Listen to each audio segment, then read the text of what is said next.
Welcome back to TheStreet.com TV. In New York, I'm Janet Al-Sad. We're joined today by TheStreet.com senior writer Mark DeCambre in discussing the latest alternative manager's bid to go public.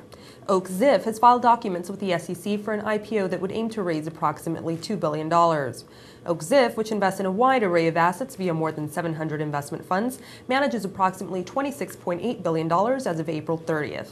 The filing did not disclose the timing for the proposed offering. Now, Mark, even though an exact timing wasn't disclosed, it nevertheless seems that this is not the most fortuitous moment to go forward with an IPO. What is Och-Ziff thinking in preparing for an IPO at this moment? Well, I mean, it's probably not the most fortuitous time, but from a tax standpoint, given that Capitol Hill is wrangling private equity and hedge funds to get more tax to boost the tax revenue, to boost revenues overall. So these guys are under fire from a tax standpoint. But if you're a private equity fund, if you're a hedge fund, and you were already considering going public, I guess the sentiment is we're not going to change plans just because there's a proposal out there. So until something changes, I don't think these guys are going to change their particular direction. They're going to go public if they see fit and if they think all the reasons are still there. So is this, in a sense, private equity placing a bet against the likelihood that such legislation will emerge? It's speculation, but I have to assume that they're thinking, hey, this is probably not going to fly, and if it is, maybe we can still weather the storm from a taxation standpoint. So. Now, in the recent IPO of Blackstone only experienced about a 13% pop or increase in its share price on the day of its IPO.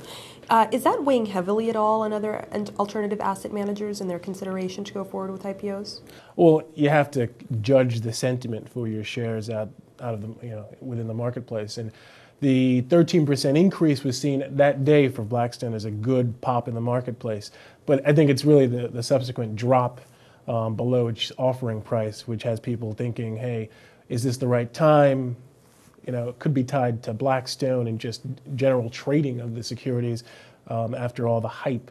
So it might not have anything to do beyond, with economics. It might have to do more with psychology. But I think one other thing that investors are contemplating is, what am I actually investing in?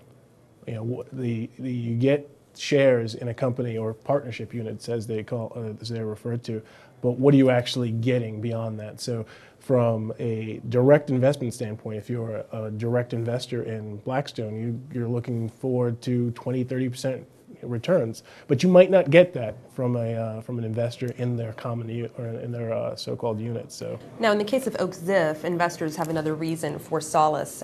This is not apparently a case of the founders trying to cash out, to ride the IPO wave right now and cash out. They, in fact, plan to reinvest a lot of the proceeds from the IPO back into the core business. Could you go into that a bit? Which, that reinvestment, I mean, the whole notion behind private equity and hedge funds cashing out is that people perceive that as just that, them cashing out and seeing it as an opportune time, top of the market, to cash in or cash out when the market looks like it's flagging. So these guys apparently are going to be reinvesting their money back into various funds. So it really sends a message that they're willing to eat the cooking.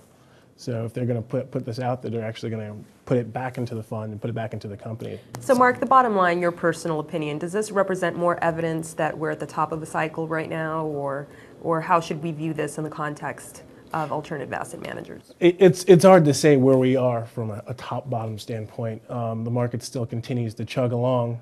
I think you have to judge these IPOs, these offerings by these private equity funds for the individual merits. I mean, is it a good investment? Is there a long-term view? What's my long-term objective here? So, it's a case-by-case basis, essentially. Mark, thank you again for your insight. For more information on Och-Ziff's bid to go public, please visit senior writer Mark DeCambre's article on the homepage of TheStreet.com. In New York, I'm Janet Al-Sad.